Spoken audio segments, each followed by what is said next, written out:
안녕하세요. 강경희입니다. 오늘 3강 내용에서는 조선시대의 문학으로 들어가서 시가 문학을 중점적으로 해서 보도록 하겠습니다. 여러분들 고전 문학이라고 하면 수능을 보는 학생들도 매우 아주 불편해하는 그런 내용이거든요. 근데 여러분들 33개의 문제 유형을 보시면 아시겠지만 고전 문학에서 국문학사적인 그런 의미를 가지고 있는 그런 문제들이 다수 나옵니다. 그래서 좀 지루하더라도 여러분들이 끈기를 가지시고 열심히 해주셔야지 좋은 점수를 받을 수 있을 것이라고 생각을 합니다. 자, 오늘 수업 내용으로 들어가도록 하겠습니다. 자, 먼저 조선 시가 문학이라고 해서 개괄적인 내용이 나와 있는 부분이 있죠, 여러분. 교재 다 펴주시고요. 다 준비되셨죠? 자, 먼저 개괄적인 내용 한번 읽어보도록 하겠습니다. 조선의 전기와 후기로 나누어서 설명을 하고 있습니다.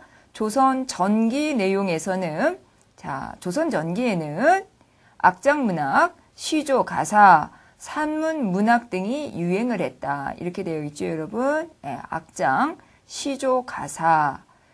이러한 갈래가 조선 전기의 대표적인 그런 갈래라고 볼 수 있습니다. 물론 산문문학에서는 한문 소설이 비로소 조선 시대에 등장을 하죠. 첫 번째 동그라미 부분이죠. 임진왜란 이전의 조선 전기는 유교적인 사상을 바탕으로 해서 고려의 문학을 계승 발전시킨 시기이고 우리 역사상 최초로 고유 문자에 의한 문자 활동이 가능하게 된 바로 그래서 한글 문학의 터전이 마련된 시기이다라고 그 의미를 이야기하고 있습니다. 자, 조선 전기 한글이 만들어지면서 한글 문학의 터전이 마련된. 자, 대표적인 장르가 아까 악장, 시조, 가사라고 말씀드렸나요? 자, 두 번째 항목은 악장 문학에 대한 설명입니다. 악장 문학의 대표적인 작품은 바로 용비어천가. 많이 제목 들어보셨죠, 여러분? 월인 천강지곡 이런 등의 작품이 있습니다. 자, 여기 작품에는 훈민정음을 시험 사용하는 그러한 의도도 있었고요. 조선 왕조 성립의 정당성이라든가 이런 왕조의 신성화를 기도하는, 의도하는 이러한 의도도 있었고요. 자, 악장 작품의 대표적인 것은 용비어천가, 월인천강지곡 이런 것이 있다는 거. 자, 다시 거꾸로 용비어천가는 악장 문학 이렇게 기억을 해주시고요. 자, 세 번째 악장 문학이 그런데 길게는 가지 못했어요. 소멸의 원인에는 향유 계층이 양반 귀족 계급으로 국한되었다는 바로 그러한 것 때문에 오래 가지는 못한다라고 쓰여져 있습니다, 여러분. 자, 세 번째 항목은 그 정도로 봐주시기 바라고요. 네 번째 항목입니다. 시조와 가사가 국문학사상 가장 긴 생명을 가지게 된 그런 장르인데 그런 긴 생명력을 가지게 된 이유는 리듬이 우리 민족의 호흡에 합치하고 표현 기교가 유학자들의 미의식에도 적합하고 또한 시조는 간결한 율격이 있으며 가사는 길고도 설득적인 그런 문체가 유교 사상을 담기에 알맞다는 이러한 율격적인 면이라든가 내용적으로 유교 사상과 일치하는 부분이 있다든가 이런 것 등을 원인으로 해서 시조와 가사 같은 것은 긴 생명력을 유지했다라고 하는 그런 설명이었었습니다. 자, 다섯 번째 산문문학. 소설이 한문으로 출현을 하죠, 여러분. 고려 시대 때까지의 이야기 문학의 흐름을 보면 일단 신화가 있었습니까, 여러분? 신화 있었죠. 단군 신화 기억나십니까? 또 신라 때에 조신설화라고 하는 설화 중에서도 전설에 해당하는 설화 이야기가 있었고요. 화왕계라고 하는 그런 작품, 설총의 작품도 기억나시죠, 여러분?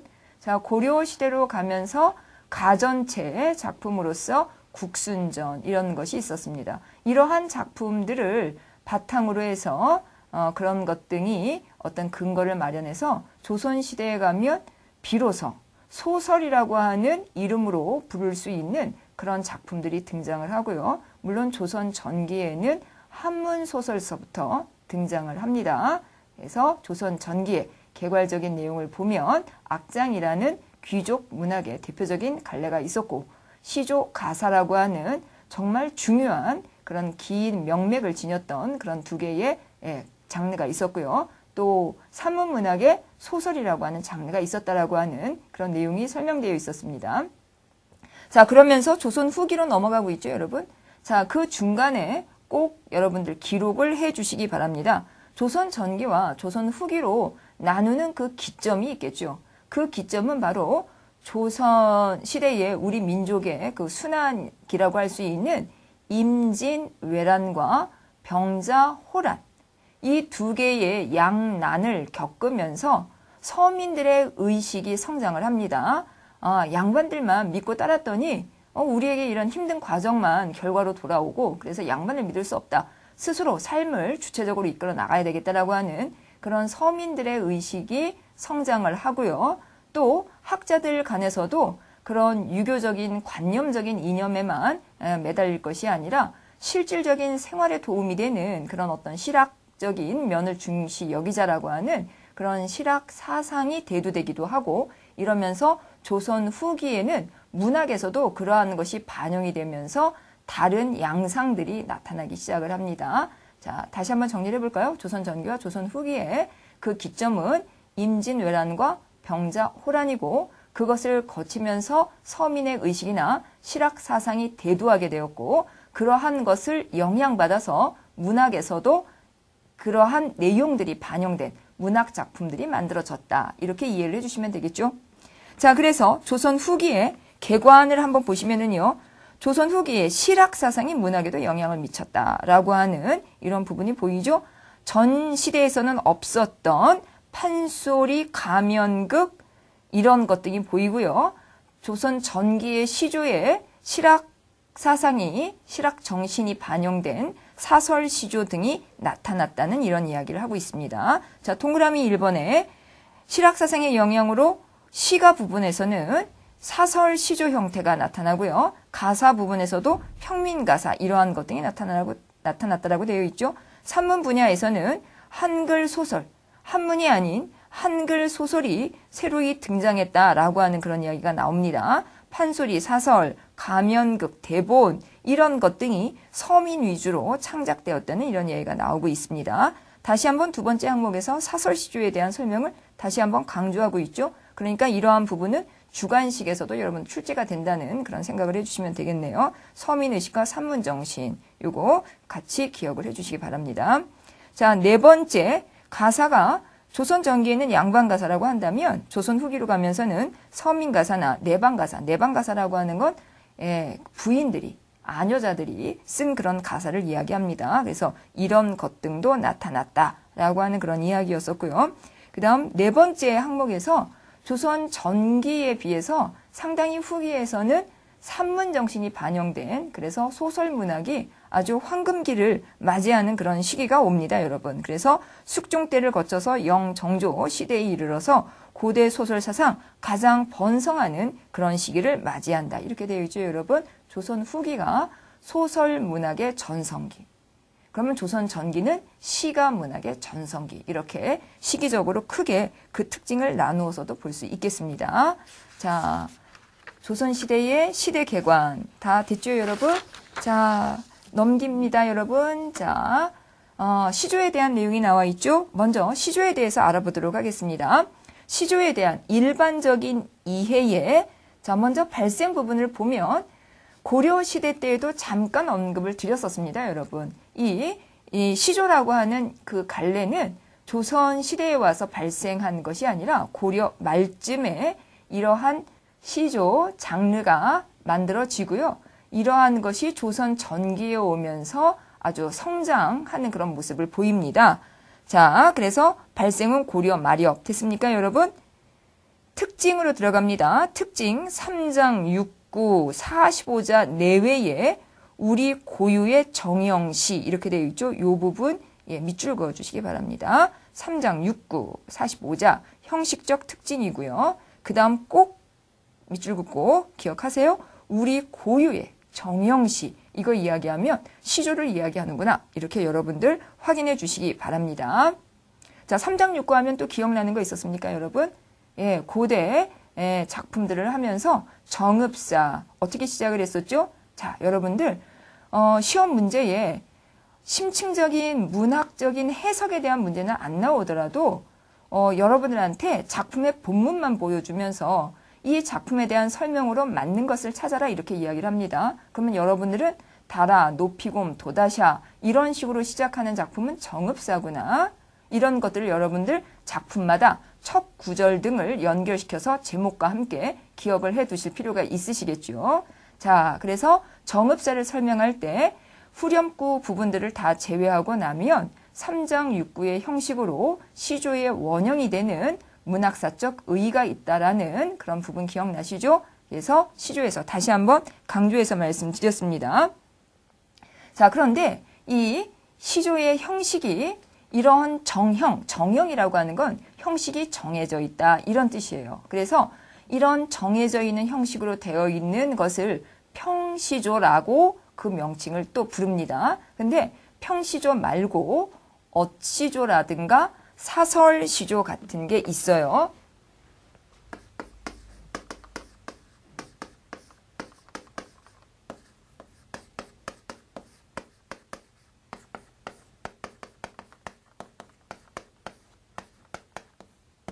자, 평시조의 형식은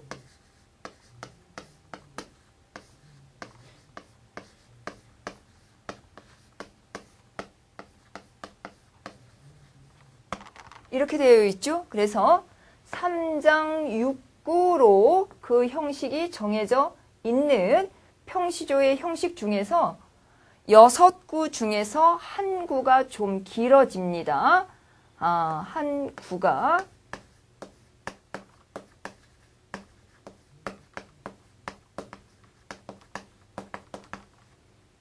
형식이고요. 사설시조는 산문 정신이 반영이 되어서 아주 많이 길어지는데요.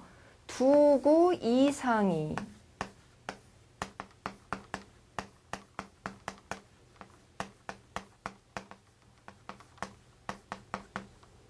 길어진 형식을 이야기합니다. 그래서 이거는 형식상의 명칭으로서 길어진, 조금 더 길어진 이런 것을 뜻한다라고 여러분들이 봐주시면 되겠습니다. 일반적인 이해에서 그 정도로 여러분들한테 말씀을 드리겠고요.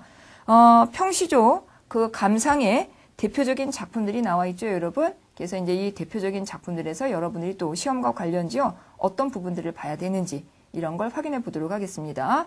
자, 작품 감상으로 들어가겠습니다. 구체적인 작품 이화의 월백하고라고 하는 작품이 나와 있죠.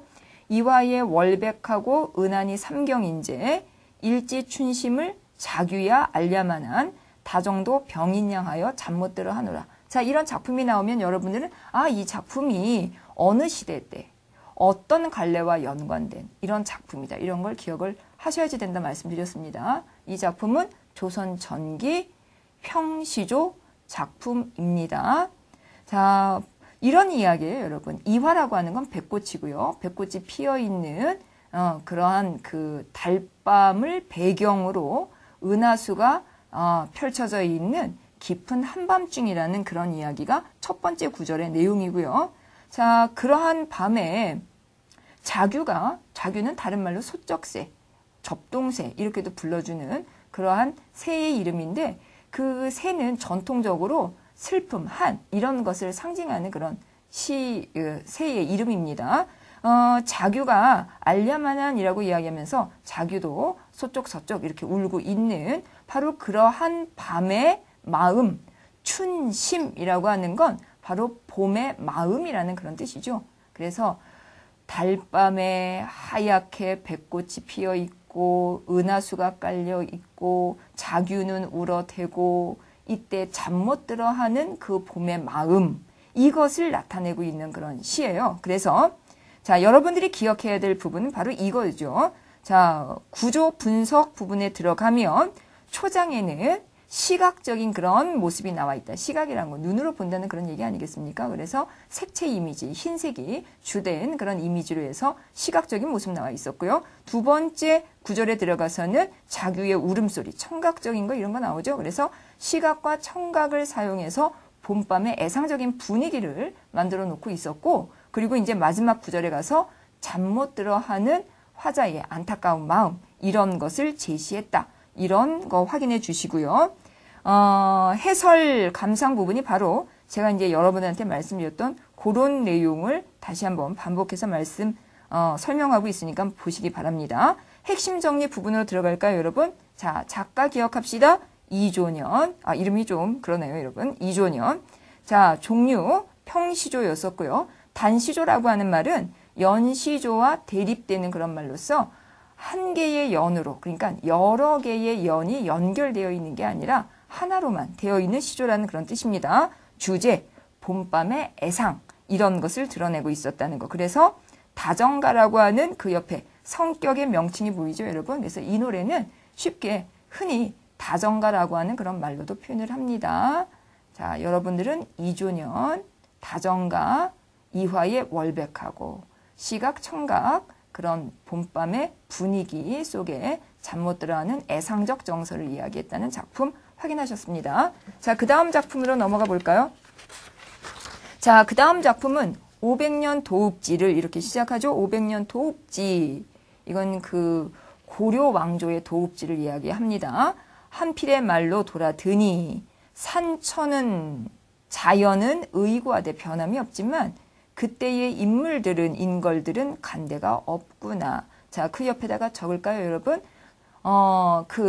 어떤 존재들이 사라졌다. 있다가 없어졌다. 이런 것 등을 이야기할 때 우리는 흔히 사용하는 단어가 무상하다.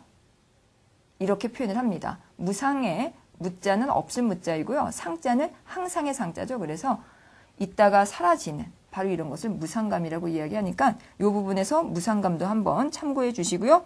어즈버 태평연월이, 이때 태평연월은 500년의 그 왕업의 세월을 이야기합니다. 꿈이런가 하노라. 꿈, 별표 쳐놓고 기억합시다. 이게 바로 이 시조의 주제의식이 가장 잘 드러나 있는 부분이죠. 일장, 춘몽, 무상, 이게 가장 핵심적으로 잘 드러난 그런 시어입니다. 자, 전문풀이 확인해 주시고요. 구조 분석 한번 쭉 읽어 주시고요. 해설 부분도 눈으로 확인해 주시고요. 자, 핵심 정리로 들어갑니다. 작가 길재요. 평시조, 예, 기본적인 형식을 잘 지키고 있죠. 자, 옆으로 넘어가서 성격, 회고적이라는 말이 있었고요. 주제의식, 예, 밑줄 그어놓고 기억합시다. 망국의 한, 회고의 정, 이렇게 되어 있네요. 자, 이것과 연관지어서 내자의 한자는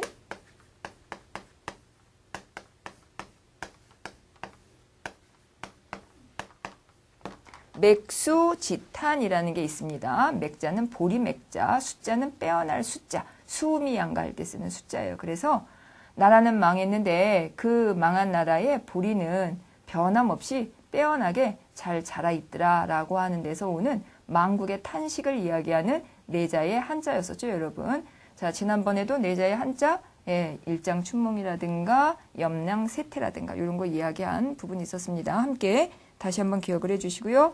자, 길재 500년 도읍지, 망국의 한 기억하셨죠? 자, 그 다음에 강호 사시가로 들어갑니다. 강호 사시가의 이 작품은 모두 4개의 그런 연으로 나뉘어지면서 그 봄, 여름, 가을, 겨울에 순서로 구성이 되어 있습니다. 여러분들이 거기 나와 있는 내용 해석 한번 참고해 주시기 바라고요. 자, 쭉 참고해 주시기 바랍니다. 작품 감상 부분으로 한번 들어가 볼까요, 여러분? 자, 감상 부분이에요. 우리나라 최초의 연시조, 최초 나왔죠? 별표 쳐놓고 기억입니다. 자, 그 연시조의 내용을 보면 강호라고 하는 그 내용은 자연이란 뜻인데 그 자연에서 자연의 경치들을 즐기는 그런 내용이 나오고요.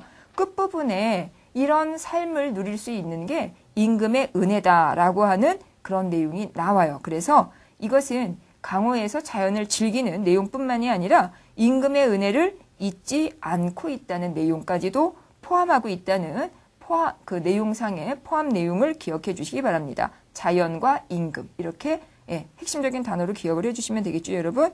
자, 그 내용이 그 감상 마지막 부분에도 나와 있습니다. 한마디로 안분지족하는 은사의 유유자적한 생활과 자연 속에서 한가롭게 논인다는 이야기죠.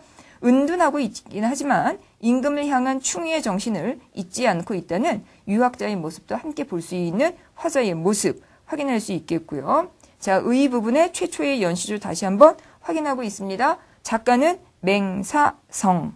됐죠, 여러분? 자, 그 다음 작품으로 들어갑니다. 대초볼 붉은 고래라고 시작하는 시조인데요. 내용은 대추도 있고 밤도 있고 별을 베고 추수도 하고 그 추수를 하고 난 그 논에는 개, 옆으로 기어다니는 개도 내려와서 게장 담가서 아주 풍요로운 가을을 누릴 수 있다는 그런 요소들이 쭉 제시되어 있었고요.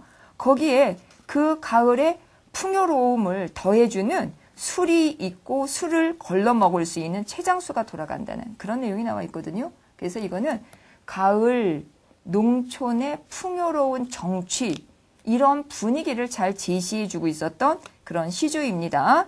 자, 맨 밑에 핵심 정리 부분으로 한번 가볼까요, 여러분? 자, 작가 황희, 정승 아시죠, 여러분? 황희. 자, 주제의식 기억을 해주세요. 늦가을 농촌의 풍취 있는 생활상, 가을 농촌 풍요 흥취 이런 단어들 연결시켜서 기억을 해주시면 될 것 같습니다. 자, 그 다음 아주 중요한 시조 나와 있죠, 여러분? 수양산 바라보며 이제를 하나노라 굶주려 죽는다 하더라도 고사리를 캐서 먹는 것인가? 비록에 고사리일 망정 그것이 누구의 땅에 났느냐. 자, 여기서 수양은 누구를 의미하는 걸까요, 여러분? 이 수양은 바로 단종에게서 왕권을 빼앗은 그 수양 대군, 세조를 이야기하는 것이겠죠? 자, 거기 해설 감상 부분에 보세요. 세조가 단종을 폐위하고 스스로 왕위에 오르자 이에 항거한 작가가 자신의 위치를 은유적으로 표현한 절의가는 절개를 드러낸 노래 이런 뜻입니다. 물론 이 노래 중간 부분에 채미를 하는 것인가 뭐 이런 구절과 연결지어서 은나라의 충신이었었던 백이와 숙제의 고사도 인용된 그런 부분이 있는데 뭐 그런 부분은 뭐 여러분들이 크게 염려하고 꼭 기억해야 될 부분은 물론 아니고요. 자, 그 밑에 핵심 정리 들어갑니다. 성산문, 예, 여러분들 사육신의 한 사람으로 잘 기억하고 계시죠? 성산문. 자, 주제의식입니다. 굳은 절이와 지조, 요거 꼭 기억을 해주시고요. 자, 지금까지 몇 개의 작품 했는지 기억하십니까? 봄밤의 애상적 정서 있었고요. 500년 도읍지 있었죠. 강호 사시가 은둔에서 자연을 즐기며 임금의 충성 이야기하고 있었고요. 그 다음 황희, 정승의 가을 풍요로운 정취 이야기 했었던 거 나왔었고요. 수양산, 성산문, 절의, 지조, 절개 이거 이야기하고 있었던 작품이었었습니다. 자, 그 다음 6번째 동지딸 기나긴. 자, 요건 좀 내용을 좀 봐야 됩니다, 여러분. 동지딸 기나긴 밤 한 허리를 베어내어. 동지딸은 1년 중에서 가장 밤이 긴 달이죠. 그래서 그 동지딸의 긴 밤을 한 허리, 중간 부분을 잘라내요. 이런 말이에요. 그래서 이 부분에 표현상의 특징이 있습니다. 어떤 표현상의 특징인가 하면 밤 시간이라고 하는 것은 우리가 만질 수 없는 것인데도 불구하고 추상적인 대상이라는 거죠. 근데 그 추상적인 대상을 물체에 빗대어서 마치 물건을 잘라낸다라고 하는 그런 표현이 있고요. 그 표현은 계속 이어집니다. 그 잘라낸 밤을 춘풍 이불 아래 서리서리 둥글게 감아놓은 모양, 의태어죠. 의태어라고 하는 것은 모양을 흉내낸 말입니다. 그래서 밤이라는 눈에 보이지 않는 것을 이렇게 둥글게 감아놓은 모양으로 구체적으로 형상화 표현한 부분이 있었고요. 넣어두었다가 꽁꽁 언 님께서 오신 날 밤이면 그 굽어져 있는 곳마다 굽이고 펴서 긴 밤을 함께 누리리라, 지내리라 이런 내용으로 되어 있었습니다. 자, 내용은 님을 기다리는 거죠. 그 외롭고 춥고 긴 밤에 그 시간을 잘 간수해 두었다가 님께서 오신 날 그 긴 시간을 함께 보내겠다는 주제의식은 님에 대한 그리움이었었고요. 요 작품이 문제로 나온다면 바로 표현상의 특징입니다. 시간을 구체화한. 자, 작품 감상 부분 들어가 주세요. 감상 부분에 세 번째 줄쯤 되겠죠, 여러분. 예, 비유, 물체에다가 비유했다 그랬죠? 의태적 심상. 그래서 모양을 나타내는 그 심상에 담아서 표현을 했고요. 네 번째 줄, 추상적인 시간을 구체적인 사물로. 이런 부분이 있네요. 예, 작가는 황진이였었고요. 주제의식, 님을 기다리는 절실한 마음이었었습니다. 자, 여기까지가 이제 여러분들 평시조에 대한 이야기였었고요. 그 다음은 사설시조에 대한 이야기입니다. 사설시조는 조선 후기에 평민의식과 함께 성장한 그런 문학 갈래라고 말씀을 드렸죠. 자, 일반적인 이해의 1번에 보면 바로 그 시기적인 특징을 이야기하고 있습니다. 확인할 수 있겠죠, 여러분? 자, 두 번째 발달. 그래서 그 이후에 계속 발달을 했습니다. 세 번째 내용. 자, 여기 별표 해놓고 꼭 기억을 해두세요, 여러분. 이 사설시조의 내용에 서민정신, 산문정신이 주류를 이룬다. 이렇게 되어 있죠. 생활 주변의 일용 잡사가 그 소재이기도 하고요. 희극미, 재미있게 표현을 한다라고 하는 그런 내용도 나와 있습니다. 여러분들이 문제를 보시면 이 사설시조와 연관지어서 주제의식을 물론 객관식으로도 물어보고요. 주관식으로도 물어봅니다. 그래서 이 사설시조의 주제의식을 주관식으로 써라 이렇게 이야기를 하면 여러분들은 이 내용과 연관지어서 써줘야지 됩니다. 그러면 좀 더 근데 좀 아주 추상적인 것 같죠? 예, 구체적으로 여러분들한테 잡아드리도록 하겠습니다. 사설시조의 내용을 다 보고 제가 어떻게 사설시조 주제 3가지를 이야기하는지 이 내용과 연관지어서 여러분들 호기심을 가지시고요. 사설시조 뒤에 말하는 내용을 꼭 기록해 주시기 바랍니다. 자, 사설시조 내용으로 들어갑니다, 여러분. 첫 번째, 개미로부터 시작하는 그런 사설시조죠. 개미, 불개미, 잔등 부러진 불개미, 앞발에 종긴하고 뒷발에도 종긴한 불개미가 그 다음 내용은 개미가 말이죠. 이렇게 병이 났는데 호랑이를 입에 물고 큰 바다를 건넜다는 그런 내용이 세 번째 줄까지 나와 있어요. 자, 그래서 아주 허황된 말이죠, 여러분. 믿지 못할 그런 허황된 말이 세 번째 줄까지 나와 있고요. 그 다음에 마지막 줄에 님이여 온 놈이 온 말을 해도 100사람이 100마디의 말을 해도 이때 100마디의 말의 내용은 나에 관한 말인데 그런 말을 해도 님께서는 그 말들이 조금 전에 이야기했던 개미와 같은 그런 허황된 말일 테니까 님께서 짐작해 주십시오. 믿지 마십시오. 이런 내용으로 되어 있었습니다. 그래서 핵심 정리의 내용으로 들어가면 성격, 아까 희극미라는 거 이야기했었죠. 해학적. 그래서 과장된 표현들은 보통 해학적인 성격을 가지고 있어서 해학미라고 이야기를 합니다. 네, 주제는 참언, 괄호 안에 참언의 낱말뜻 나와 있죠. 참언에 대한 경계, 자신의 결백함을 주장하는 것이었습니다. 자, 다음 작품 넘어가겠습니다. 나무도 바윗돌도 없는, 자, 이런 내용으로 시작하는 사설 시조죠.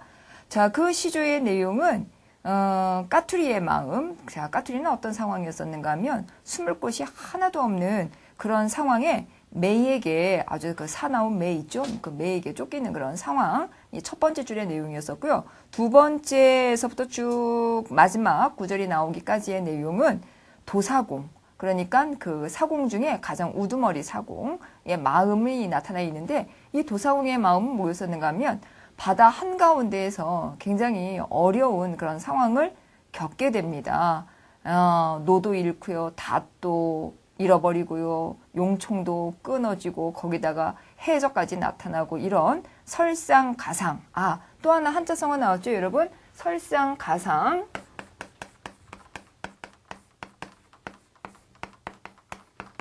그래서 설상가상의 그런 상황을 겪고 있는 도사공의 마음과 마지막 구절에 들어가면 뭐라고 되어 있습니까? 엊그제 님을 여인 내 마음을 얻다가 비교하겠는가 이렇게 되어 있어요. 그래서 님을 이별한 절박한 그런 심정을 이야기하는 그런 시조였었는데요. 감상 부분에 가운데쯤 부분 한번 볼까요, 여러분? 세 번째 줄입니다.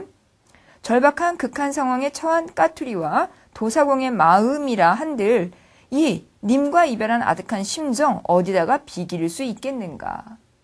이런 주제의식이 담겨져 있다는 거죠. 핵심 정리 맨 마지막 부분 가볼까요, 여러분? 네, 사랑하는 님을 여인 걷잡을 수 없는 절절한 심정 이렇게 이야기하고 있네요. 세 번째 사설시조입니다. 두꺼비가 파리를 물고 라고 하는 내용으로 시작되고 있습니다. 두꺼비가 파리를 물고 두어미에 치달아 앉아 있다가 건너 산을 보니 백송골 또 매가 나오죠. 그 매가 있기 때문에 두꺼비가 깜짝 놀라서 뛰어내려가다가 자빠졌고 그리고 자빠지고 일어나면서 하는 이야기가 날쌘 나였기에 망정이지 하마터면 내가 멍들 뻔 다칠 뻔 하였구나 라고 자기 합리화를 하는 그런 부분이 나오는 아주 해학적인 성격이 있는 그런 작품입니다. 이때 여러분들은 두터비, 파리,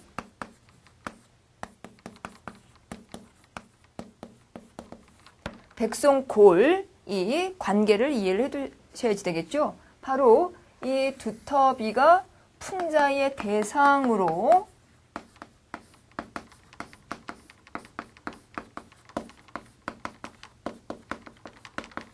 양반을 이야기하는 것이고요. 그 양반에게 수탈당하는 백성으로서 파리가 나와 있고요. 그리고 매는 이 두터비가 두려워하는 존재로서 좀 더 상위적인 그런 힘을 가지고 있는 그래서 왕이 될 수도 있고 어떤 외세가 될 수도 있고 좀 더 힘이 센 그런 어떤 존재를 이야기하는 그런 의미로 보시면 됩니다. 그래서 이런 삼각관계에서 두꺼비가 약한 놈한테는 횡포를 부리지만 강한 놈한테는 그 굴복하고 마는 그런 내용이라고 해서 자 해설 부분에 보실까요, 여러분? 두꺼비를 의인화해서 약육 강식의 그런 내용을 풍자한 사설시조. 여기다가 밑줄 긋고 기억을 해주시면 될 것 같습니다. 역시 핵심 정리에서 주제의식 같은 내용이 반복되고 있죠. 예, 밑줄 긋고 확인해 두시면 될 것 같습니다. 자, 그 다음 넘어갈까요? 창내고자. 자, 이 내용은 얼마나 답답한지 마음에다가 창을 내서 그 답답함을 한번 풀어보겠다라고 하는 그런 내용으로 쓰여져 있는 그런 작품이죠, 여러분. 그래서 사설시조 4가지를 살펴봤습니다, 여러분. 두꺼비로 시작하는 것도 있고요. 창이 나와 있는 것도 있었고요.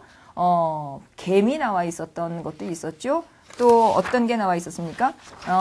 그 님을 여인 마음을 까투리와 도사공에 비교해서 썼던 그런 작품들도 있었습니다.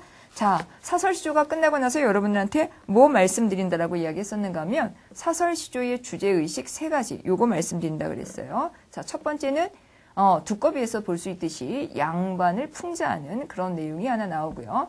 또 하나는 님에 대한 사랑 이걸 이야기하는 것도 있었죠. 그래서 님에 대한 사랑, 남녀 간의 사랑 요거 2번째였었고요. 3번째는 생활상에서 나타나는 감정입니다. 지금 여기 나와 있는 창내고자 이런 내용 등은 생활상에서 답답한 그런 심정을 풀고자 하는 내용을 담고 있거든요. 그래서 생활상의 감정 이렇게 3가지로 여러분들은 사설시조의 주제의식을 확인해 주시면 되겠습니다. 양반풍자, 남녀간의 사랑, 생활감정 표출 뭐 이런 정도로 생각을 해주시면 되겠죠. 자, 그 다음 가사 작품입니다, 여러분. 자, 가사에 들어가서요. 거기 개괄적인 내용이 쭉 설명되어 있는데요. 자, 5번째 동그라미에 최초의 작품으로 볼 수 있는 작품에는 서왕가라고 하는 경우도 있고 상춘곡이라고 하는 경우도 있다는 거 보시면서요. 상춘곡 한번 봐주시고요. 또 양반가사 그 밑에 6번째 서민가사, 개화가사 같은 데에는 어떤 소재들이 사용되고 있는지에 대한 설명도 나와 있었습니다. 그 개괄적인 설명은 그냥 쭉 지나가 주시기 바랍니다. 자, 구체적으로 이제 가사 작품에 대한 설명이 나오겠는데요. 자, 가사 작품 중에 3가지 작품이 제시되고 있죠. 삼위인곡, 용부가, 안심가. 그래서 삼위인곡은 조선 전기의 대표적인 양반 가사에 해당이 되는 것이고요. 용부가는 조선 후기에 서민들의 의식이 반영된 후기의 작품 되겠습니다. 안심가는 개화기 때 쓰여진 가사 작품입니다. 자, 삼위인곡은 여러분들이 별표를 쳐놓고 이 내용은 빠짐없이 늘 시험에 나오니까 별표를 쳐놓고 꼭 기억합시다. 삼위인곡은 김만중의 서포 만필에서 관동별곡과 송미인곡과 함께 동방의 이소라고 높이 평가가 되는 그런 내용이었었고요. 계절 변화에 따른 임금에 대한 그리움과 충성을 표현한 노래다. 그래서 여러분들 3인국 그러면 이런 내용은 저절로 떠올 수 있을 정도로 여러분들 머릿속에 기억을 해 주시기 바랍니다. 자, 3인국의 내용에 여러분들이 수능을 공부하실 때에도 기본적으로 그 공부를 하셨던 그런 작품이잖아요. 굉장히 길고 아주 여러분들을 괴롭혔던 그런 내용입니다. 그러나 여기에서는 내용에 대해서는 말씀을 드리지 않도록 하겠습니다. 자, 쭉 넘어가시다 보면은요, 여러분한테 핵심 정리를 해드리고 있는 그런 부분이 나올 거예요. 구성의 박스를 통해서 서사, 본사, 결사 이렇게 되어 있는 부분도 있고요. 자, 거기 본사 부분에 보면 춘, 하, 추동의 네 계절의 그러한 소재를 사용해서 님에 대한 그리움의 마음을 표현하는 그런 내용이 담겨져 있다. 자, 다시 정리를 한다면 이 3인국의 본문의 내용에 가면 네 계절의 변화로 그 구성이 되어 있다. 이런 거 확인해 주시고요. 성격의 연군지사라고 되어 있죠. 임금을 그리워한다는 이야기입니다. 주제 역시 연군이라는 말, 임금을 그리워한다는 그런 주제의식으로 표현되어 있습니다. 자, 그 밑으로 쭉 내려갑니다. 맨 마지막 부분 문학적인 우수성 여기에 별표 쳐놓고 다시 한번 기억을 합시다. 이 작품은 임금인 선조를 사모하는 임금을 그리워하는 연군의 정을 한 여인이 남편을 잃고 연모하는 그리운 마음에 비겨서 노래했다. 그래서 3인국의 내용을 읽어보면 님을 잃은 여인이 이렇게 계절이 흐를 때마다 그 계절적 소재를 통해서 님에 대한 그리움을 절절히 표현한 그런 내용이거든요. 근데 이 내용은 빗대어진 거죠. 결국 정철이라는 작가가 임금으로부터 멀리 떨어져서 그 임금 선조를 그리워하는 내용을 빗대어서 이야기한 그런 내용이다라고 하는 그런 설명입니다. 여러분들 아까 그 동방의 이소라고 평가될 수 있는 작품에 이 삼위인곡의 속편인 송미인곡이 있었고요. 또 관동별곡이 있었다라고 말씀을 드렸었죠. 이것도 함께 여기에서 기억을 해 주시면 될 것 같습니다. 자, 옆에 작품 해설 중에서도 여러분들이 중간 조금 아래 부분으로 내려가면 조금 전에 제가 말씀드렸던 그 김만중 서포 만필에서 높이 평가를 받고 있었던 작품에 어떤 게 있었는지 다시 한번 설명되고 있죠, 여러분. 그래서 그 부분 다시 한번 기억을 해 주시기 바랍니다. 자, 그 다음에 이제 용부가라고 하는 작품이 있었고요. 그리고 마지막으로 안심가라고 하는 작품이 있습니다, 여러분. 자, 용부가는 여러분들이 앞에 있었던 그 3인곡에 비해서 비교적 쉽게 읽혀질 수 있었던 그런 내용이고요. 전문 풀이의 내용에서 쭉 여러분들한테 쉽게 현대어로 풀이해놨으니까 한번 보세요. 용부라고 하는 것은 용렬한 부인, 그러니까 부족한 부인이라는 거예요. 그래서 이 부족한 부인이 어떤 행실들을 하고 있는지 그런 행실들의 내용이 쭉 본문의 내용으로 나와 있었는데요.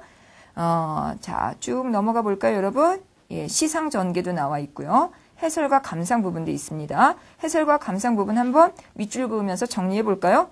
한 용렬한 여자의 갖가지 부정적인 모습을 비판적으로 제시함으로써 여성의 바람직한 행실은 어떠해야 하는가, 이런 것을 깨우치고자 한 가사입니다. 전체적으로 물론 과장되어 있다는 느낌을 줍니다. 정말 이렇게 행동할 부인은 없어요.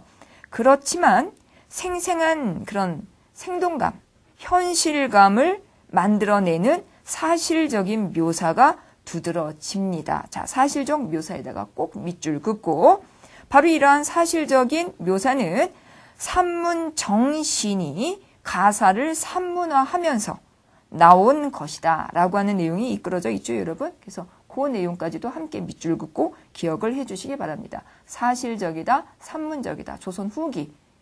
아까 개관에서도 말씀드렸습니다. 함께 연결지어서 기억을 해 주시기 바라고요. 희극미, 아까 그 해학적인 성격을 가지고 있을 때 희극미라고 이야기했었죠. 참고해서 보시면 될 것 같습니다. 자, 개화 가사 부분, 여러분들 그 쭉 이런 내용으로 되어 있는데 핵심 정리 그 부분에 보면 주제의식, 당시 사회에서 불안해 있던 부녀자들 안심시키려는 목적으로 지었고, 자신이 외적을 물리칠 장본이라니까 여성들도 앞장서서 외적을 물리치자, 이런 내용들이 나와 있다는 거죠. 그래서 이 노래의 대상은 부녀자였다는 거라는 내용이었었고요. 그 다음에 출전. 이 그 가사를 쓰신 분이 최재우입니다. 그래서 용담유사 출전도 함께 참고해서 봐주시기 바랍니다, 여러분.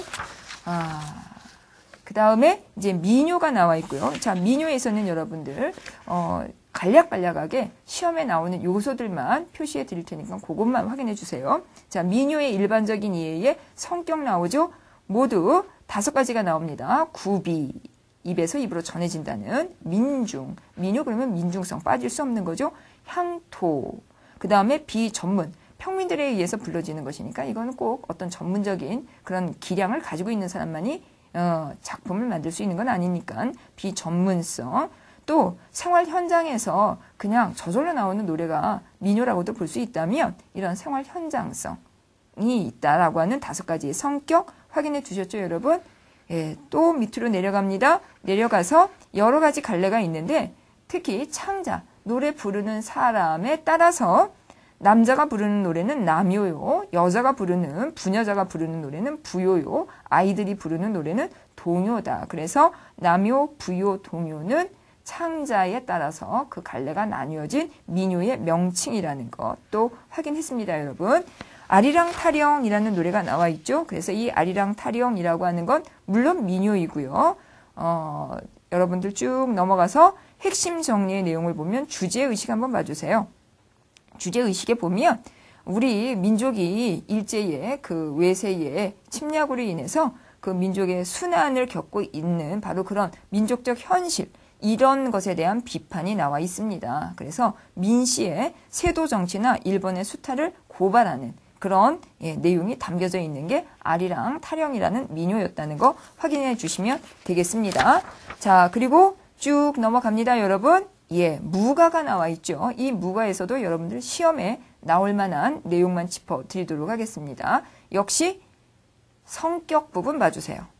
주술성, 아까 주술성이라는 게 뭐라 그랬죠? 어떤 그 초월적인 힘에 기대어서 주문을 외워서 자신의 소망을 해결하고자 하는 이런 내용을 주술성이라고 이야기했습니다. 그래서 무가는 그런 주술성이 아주 강한 그런 노래입니다. 신에게 바치는 그런 노래이기 때문에 신성성이 물론 있고요. 그리고 그 내용을 보면 신을 즐겁게 해야 되는 그러한 특징 때문에 오락성, 문학성도 함께 가지고 있으며 또한 입에서 입으로 제한되는 그런 어떤 전승 과정에서의 제한성도 있고요. 노래이기 때문에 율문, 리듬을 가지고 있다라고 하는 특징이 있습니다. 주술성, 신성성, 오락성, 문학성, 제한성, 율문성. 자, 다 이해되셨죠, 여러분? 그리고 작품의 예를 하나 들자면 제주도 무가입니다, 여러분. 제주도 무가. 세경 봄풀이라고 하는 이러한 무가가 있다라고 하는 그런 내용이 간략하게 설명되어 있습니다. 자, 그래서 오늘 3번째 시간에서는 여러분들한테 조선 시대의 시가 문화, 좀 긴 내용이었었죠, 여러분. 제가 짚어드린 내용 다시 한번 잘 확인해 보시고요. 다음 시간에 뵙도록 하겠습니다. 감사합니다.